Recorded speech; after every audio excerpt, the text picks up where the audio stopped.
We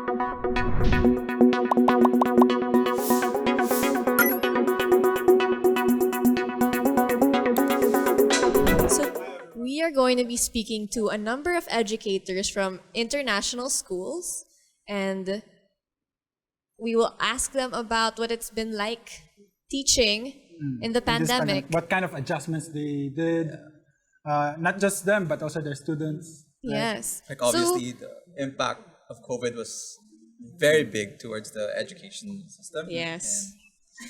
All right. Hi, everyone. So right now we have Undi, Elita, Mauro. Hi, everyone. Hi, everyone.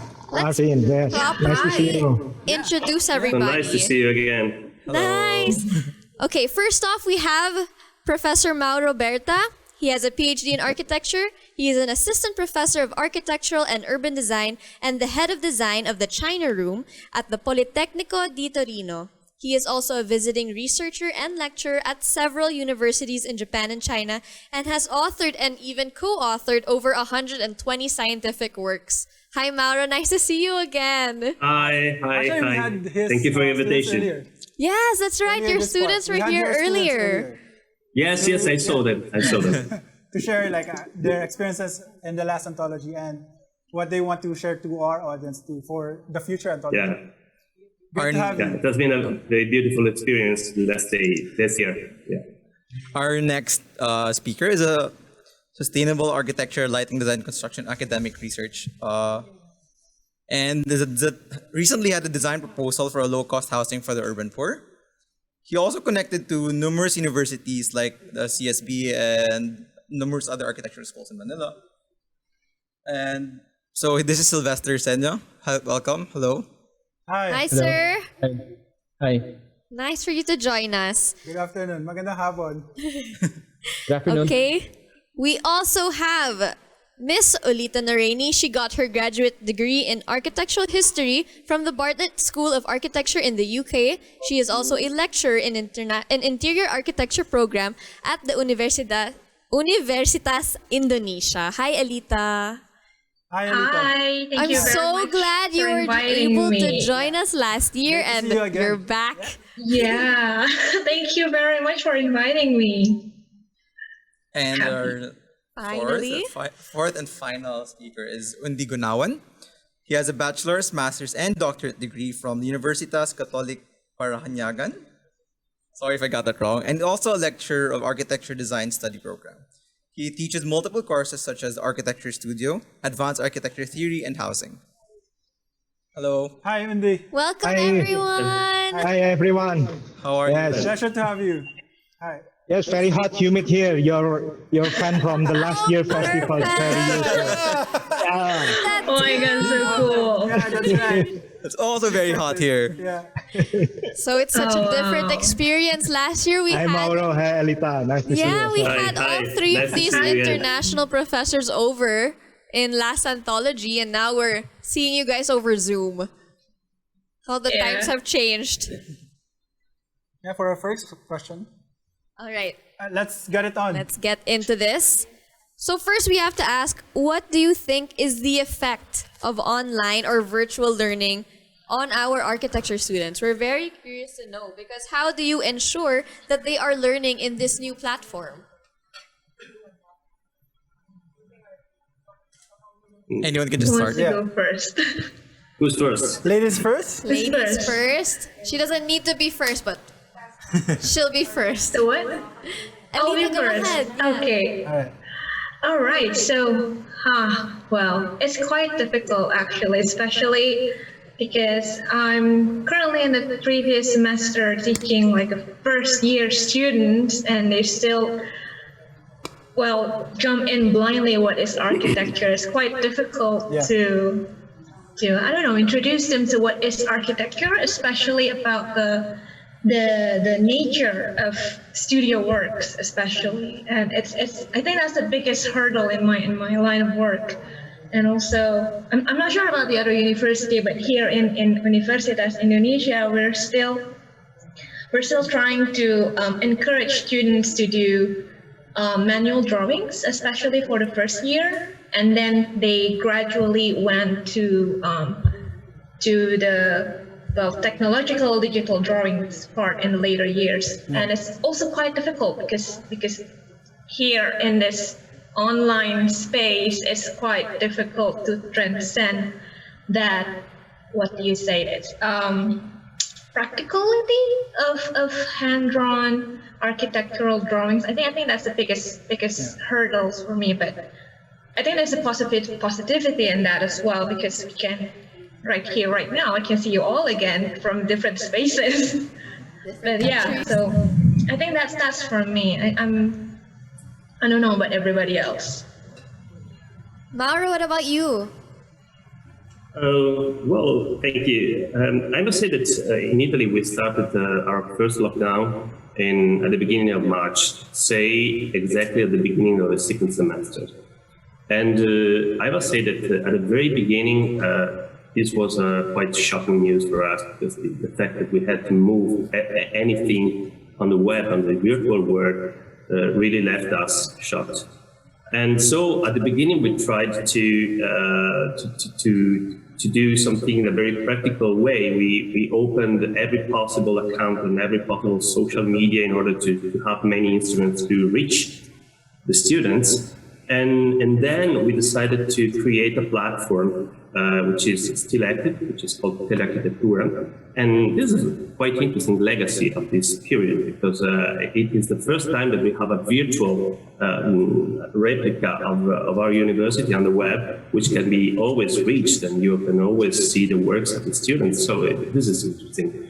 But I must say that after the first period, I realized a very interesting thing. I realized that even though the difficulties were strong, talking, chatting, and working with the students only via web, actually I realized that we were not in a completely unknown territory, but we were actually stressing and improving and amplifying something that we were normally do in our normal life previous the COVID-19, because for an architect, in the modern era, it happens almost every day, to work with colleagues that are spread all over the world, to work in a place that you never saw in your life, and maybe you will never see it until the end of the project, and so on. And so I think that this is a normal condition for our life.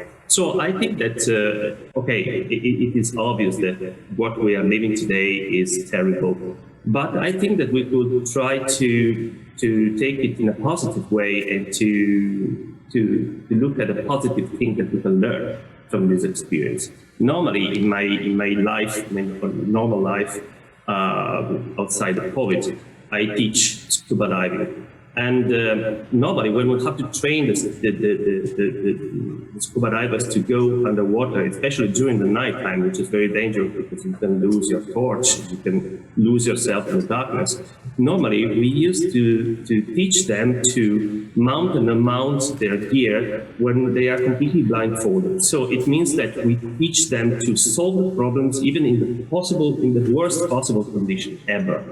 So I take this period that we are living in this sense as a kind of a stress test, like a military, like the soldiers when they are trained to mount and unmount the rifle, even when they are blindfolded and uncuffed and so on. So we are trying to do this. I don't know if we managed to do it, but anyway, it is a nice opportunity to learn something new.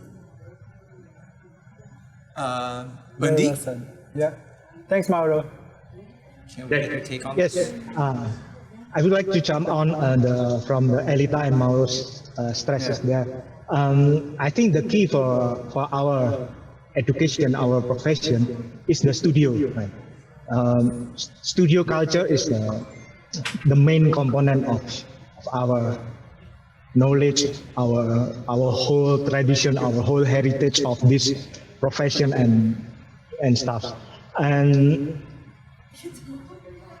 what we lost from the real-time, real space studio, we also find a numerous ways of doing studio in a new kind of technological ways. So of course, it is a temporary condition, I guess. We are going to coming back to the real time and real space again. But I think this pandemic condition, this COVID condition is going to change the way we are doing studio. And in so many different levels. To put it simply, I think studio is a place for our production, for our thinking, and we are dealing face to face with the issues of observation, with the research and making. These three main. This remains character of studio culture. Of course, this 4.0 things change so much how we observe things. I sympathize with you, Elita, on the first year student. The observation part is very hard. For the research is, I think I share the Mauro's view. We usually do research on online or everything, and that's our way of research, and we can do research on our own familiar space and at home. And making part it's also difficult, because the making part we cannot do it collectively, we cannot do it in groups, we do it in personal ways. So that's my take on this question. And Sylvester? Hi there. I'm Sylvester, the college dean from Adamson University, and on my viewpoint as an administrator, it's been extremely challenging for architects and faculty members because they've been doing the tasks twice more difficult compared to the face-to-face. And you have, that skill. The challenge here right now is that you have to let the students feel that they get their money's worth when they're having online classes, right? And especially with the studio with architectural design classes, you are losing you are losing that important element of like site visits, because materiality is really important. You don't let the students feel the play volume challenge, right? And one challenge also for this yearly online learning is that the architects and mentors should be trained to be metacognitive. To be good with metacognition, right? You are an educator. You have to think like learners. You have to be very, very choosy the types of materials that you're going to load via the learning management system. Right? Do you hear me? Is it my audio? Yes. We hear you. Okay, good. So the problem, the challenge for architects, the mentors will have to be very, very choosy with the types of materials that will be loaded in the learning management system, because not all of them can be loaded already, because students are very extra stressed with this yearly online work. They cannot put their eyes for the longest time in the screen because it's bad for their health, right? And you have to give them some time to be doing their tasks asynchronously. So you have to be very, very choosy and very careful on what type of task would you be giving them so that they'll be getting a lot and most from that activity without losing the learning outcomes from the course. That's it. Actually, I agree, because not just the materials we're giving to the students, because I actually tried to teach for 2-3 weeks for, like Elita, first year students, like just going into architecture. And it's really hard to convey what architecture really is, what architecture could be. And not just the materials we give them, but also, those accidental encounters you have with friends to discuss what architecture or what's outside. Now you can do those. You can do those kind of experience now and activities. The discussions about the discussion. For example, after class, you're gonna eat dinner after class and then talk about what you had this morning, or basically just about architecture. And we don't have that luxury anymore. Before, we're just taking it for granted. That's true. But now it's a luxury to actually discuss about architecture, and just like this, it's a luxury to discuss with you guys what architecture could be. Basically, I think we all just miss being able to talk about it in person. Yeah. Without scheduling, this is our meeting schedule. It's just to be a spontaneous discussion. just like what Elita was saying for the freshmen, I would think that is difficult because they don't get to speak to even people of older batches. Yes, Like yeah. if you In the speak to a hallways. third-year Yeah. student or a fifth-year student, you don't get that interaction. So the passion doesn't get to grow the same way at the same speed. Or online. even learn from the higher levels. Yes. Right? So we're curious to know, I mean, Mauro mentioned that their school was able to create a platform for you guys to have your discussions. But I mean, just in case there are educators from our other local schools, such as Sir Sylvester, what technology did you guys discover that helped you guys with your teaching Especially with the transition. in this transition? So let's say you discovered, okay, maybe Zoom is the best way, or you're drawing on a whiteboard still, or everything Google is Classroom, digital. Yeah, I'm curious to know how the universities adjusted in that way, practically. Let's start with Sylvester this time. Yeah. For me, for the university, the Adamson University was forced to buy its learning management system. We shifted to this Blackboard thing, right? It's been commonly used in the US, in the major schools in the Philippines. So, and the faculty members were told in conducting online class, it's not simple as you're just loading the same lecture notes when you're doing it face to face, because you have to really choose what material will you load and which of this will be done on real time with the students. Because again, the attention span of the students in online is shorter when compared to doing it face to face. That's it. And the retooling, and we purchased that software. That's one of the major move that was done by the administration. And it took us 6 months to adjust. 6 months to adjust, right? More than a semester. How about you guys, Elita, that you're in university? Well, about the platform, it's always a trial and error in my case, and I think in the case of our university as well. We do have online app for the courses. We call it, I don't know the abbreviations, but we call it AMAS. So it's basically where all of those courses students can access there, and then the lecturers can put materials in there, gradings even. And other than that, we also acquired several other apps for the online for the online learning. So I think it's up to the lecturer which suits them better. Because sometimes, perhaps for studio, we actually doesn't prefer a must for that. It's much more flexible to use, I don't know, Google Classrooms, or perhaps Miro for the mind maps and discussions.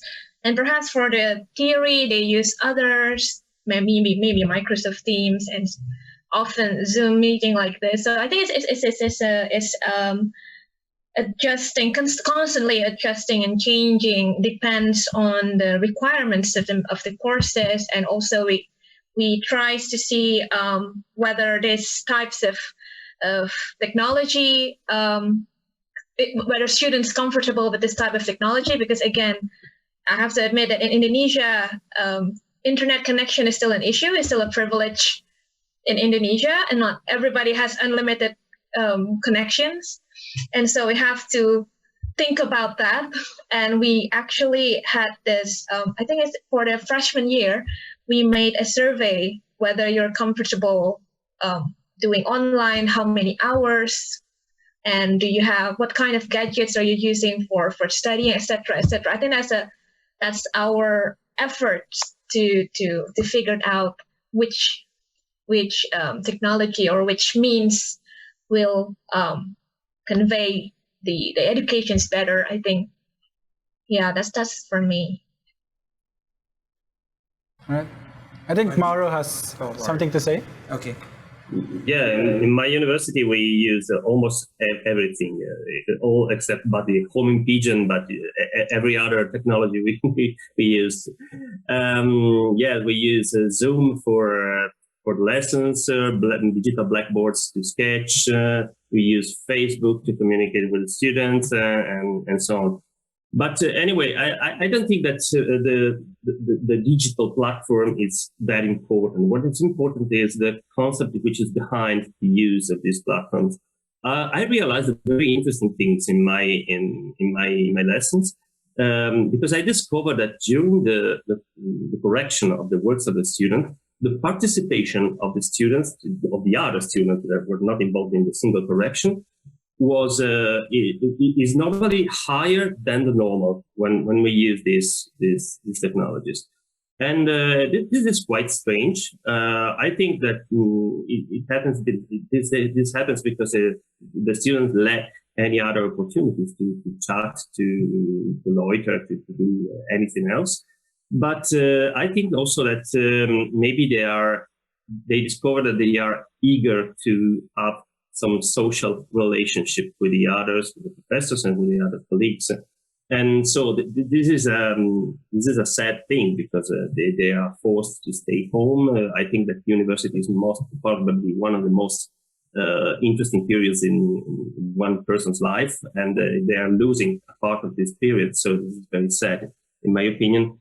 But anyway, this is quite interesting also from a sociological point of view. I don't want to play the sociologist or the psychologist, but it is interesting from this point of view because it is forcing people to find some other ways to communicate with someone else. For instance, I discovered that in our work, the use of the body is fundamental. When you don't have the gesture, your hands, your body, in order to show what you are doing, what you are explaining, you feel harmless. You feel without an arm, without a limb, and this is quite interesting. This is very instructive from certain point of view. Yeah. Yes,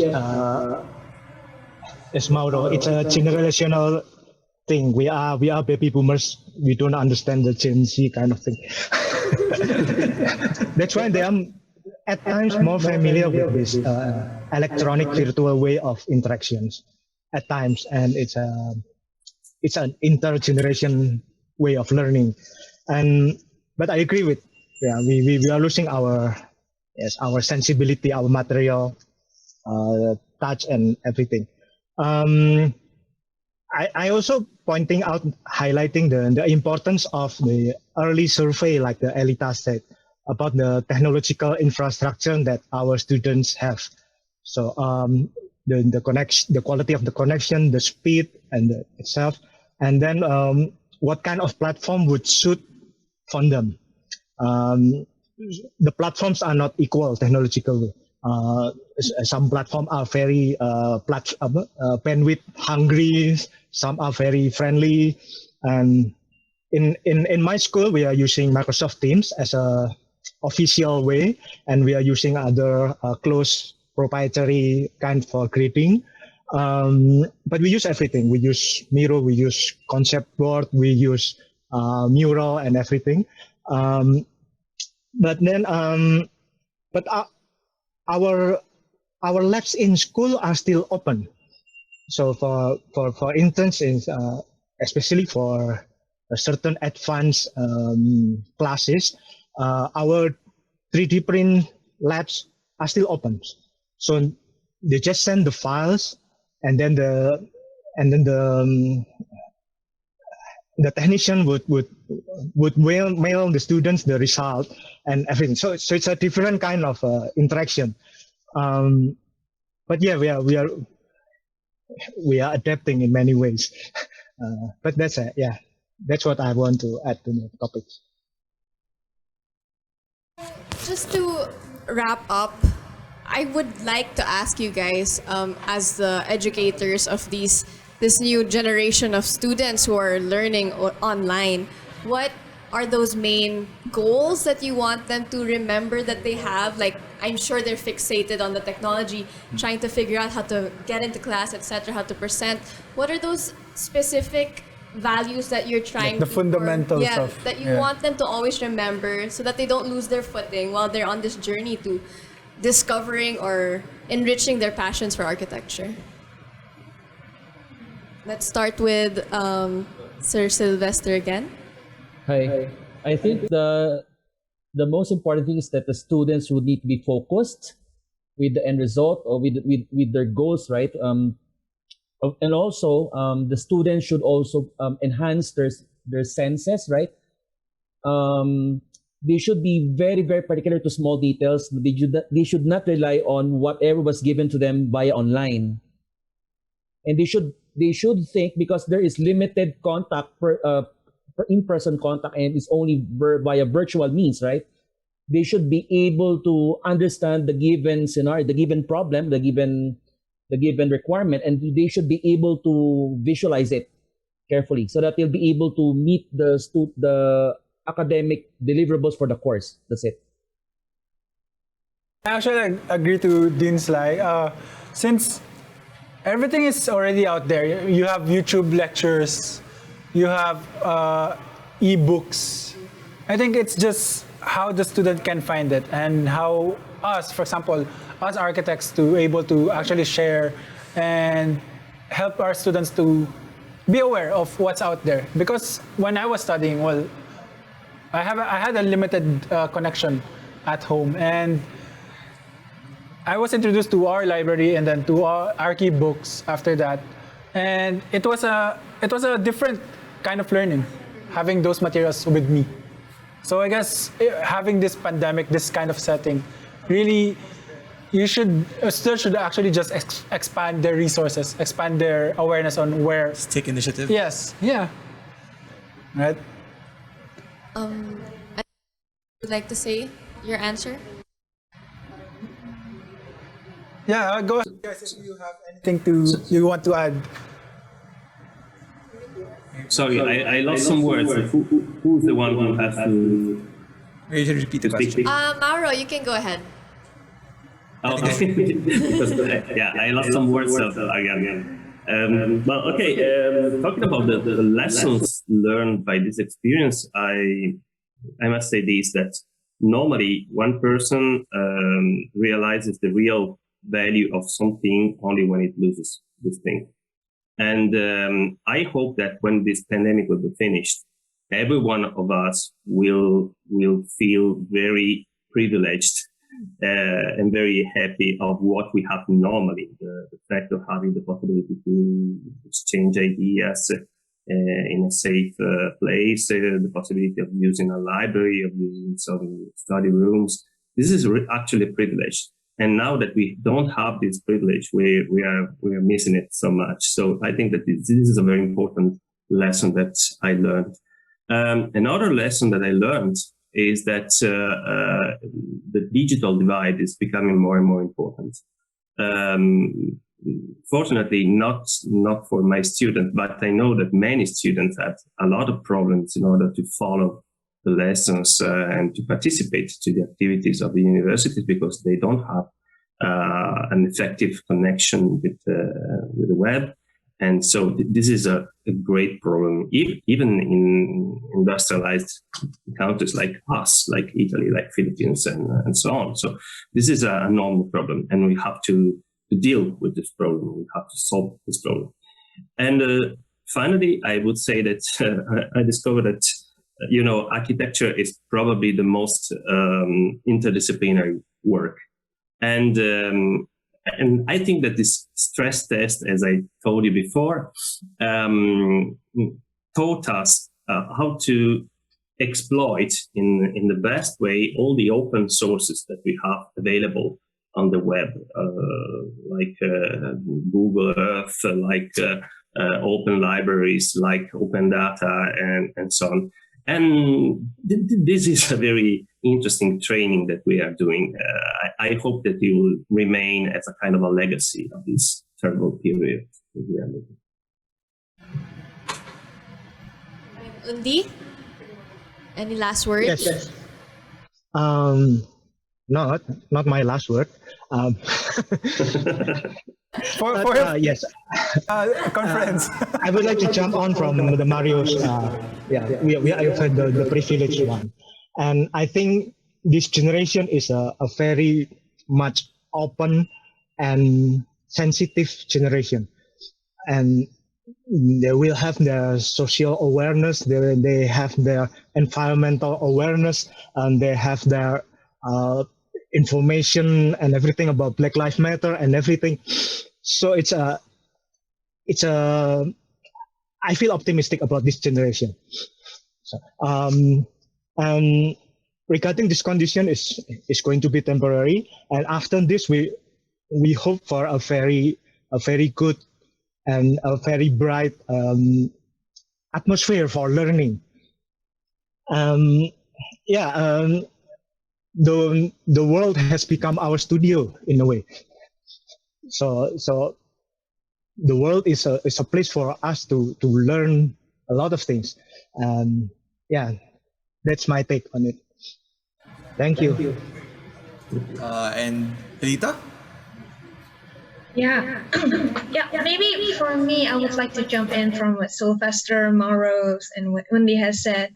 Yes, architecture is a multidisciplinary knowledge, and I think this pandemic kind of opens up how diverse it is and how interconnected architecture with other disciplines. And I think that's a very great opportunity for students to take as many knowledge they can with how everything's kind of open up right now, like what Undi mentioned, that the world is our studio right now. So I think it's up to students on which informations, which knowledge they would like to earn. But the thing is, they have to know that being open like this is also kind of create. They have to be very careful on what they take as well. So I think we can have a lot of things, but at the same time be cautious about it. Thanks, Elita. Actually, we're running out of time, and we love to hear a lot from you. But yeah, the time is limited. But and it's really hot now for it's too hot for him. Thank you guys so much. Thank you guys. Let's have a Thank you so much.